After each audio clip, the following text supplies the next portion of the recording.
생명의 소리 극동방송입니다.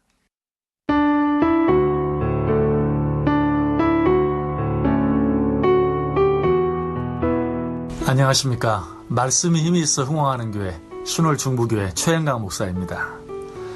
요한복음 14장 12절에 보면 도무지 믿을 수 없을 정도로 놀라운 약속의 말씀이 기록되어 있습니다. 그 말씀이 어떤 말씀인지 제가 한번 읽어보겠습니다.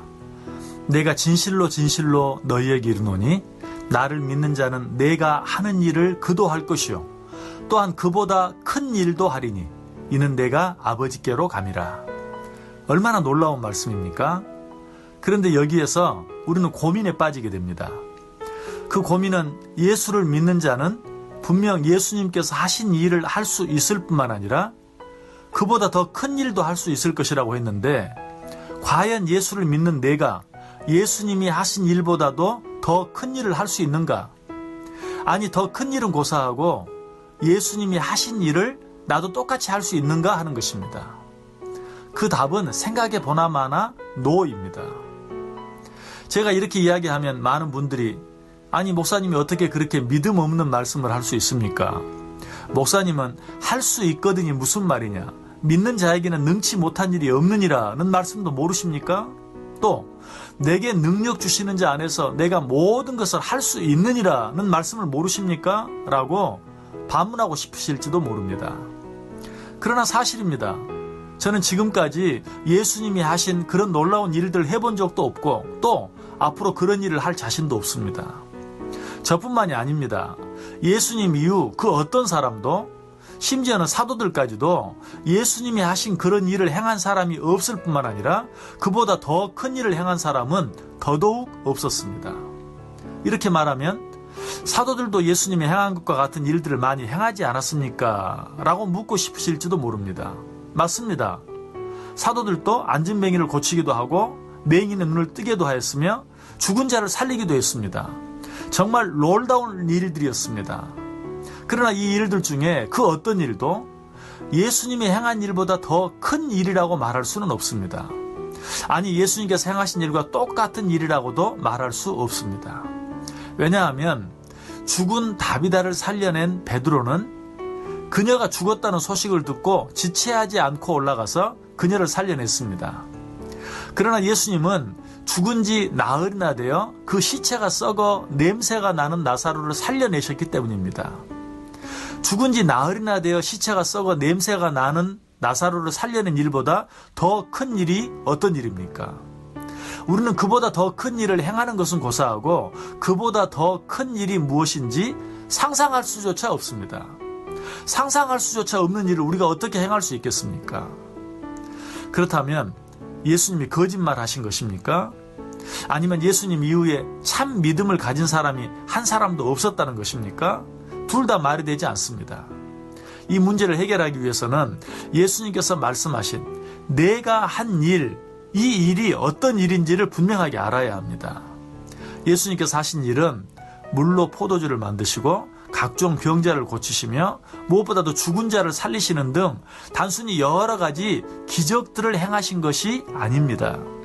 예수님께서 하신 일은 그 일들을 통해 믿지 않는 자들을 믿게 하시는 것이었습니다.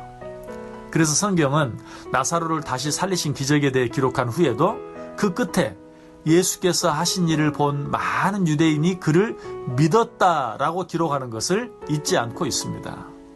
그렇다면 예수님께서 나를 믿는 자는 내가 하는 일을 그도 할 것이요 또한 그보다 큰 일도 하리라 라고 말씀하신 것은 무슨 뜻입니까?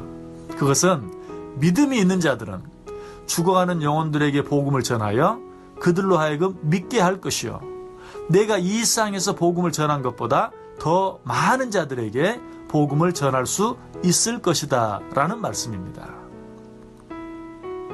실제로 사도들이 그렇게 했습니다. 아니, 그들은 예수님께서 하신 일보다 더 큰 일도 했습니다. 예수님께서는 오직 유대에서만 복음을 전하셨습니다. 그러나 사도들은 사방으로 퍼져 이방인들에게까지도 복음을 전했습니다. 예수님께서 여러 번 기적을 행하시며 복음을 전하셨지만 그 일을 통하여 믿게 된 자들은 그렇게 많지 않았습니다. 허셀포드 목사님은 예수님께서 그의 공생의 기간 동안 얻은 진실한 회심자들은 500명이 넘지 않았을 것이라고 말합니다. 그러나 사도들은 어떠했습니까? 베드로가 한 번 설교했을 때 믿는 자의 수가 3,000이나 더하게 되는 일이 일어났습니다. 뿐만 아니라 예수님께서 많은 사람에게 천국 복음을 전하시고 많은 사람들로 하여금 믿게 하였지만 그의 전 사역 기간을 통해 제사장의 무리가 단체로 회심하는 경우는 한 번도 없었습니다. 제사장들이 회심하기는커녕 오히려 예수님을 십자가에 달려 죽게 하는 일에 앞장을 섰습니다. 그러나 사도들이 전한 복음을 통해 예루살렘 교회는 어떤 역사가 일어났습니까? 허다한 제사장의 무리가 하나님의 도에 복종하는 놀라운 일이 일어났습니다. 이제 우리는 예수님께서 우리 곁을 떠나가시면서 우리들에게 맡기신 일이 무엇인지, 그리고 예수님께서 정말 원하시고 기뻐하시는 일이 무엇인지를 분명히 알아야 합니다. 그 일은 어떤 놀라운 기적을 행하는 일이 아닙니다. 오직 믿지 않는 자들에게 복음을 전함으로 그들로 하여금 우리 주 예수 그리스도를 믿게 하는 일입니다. 일상에 이 일보다 더 큰 일도 없고 이 일보다 더 귀한 일도 없습니다. 그러므로 우리는 오직 이 일을 행함으로써만 후에 우리 주님 앞에 섰을 때 너는 내가 한 일보다 더 큰 일을 하였다라고 칭찬받을 수 있는 것입니다. 부디 이 사명을 잘 감당함으로 하나님 앞에서 잘하였다, 착하게 충성된 종아, 내가 한 일보다 더 큰 일을 하였다라고 칭찬받을 수 있는 저 여러분 될 수 있기를 간절히 소원합니다. 지금까지 말씀이 힘이 있어 흥황하는 교회 신월중부교회 최영강 목사였습니다.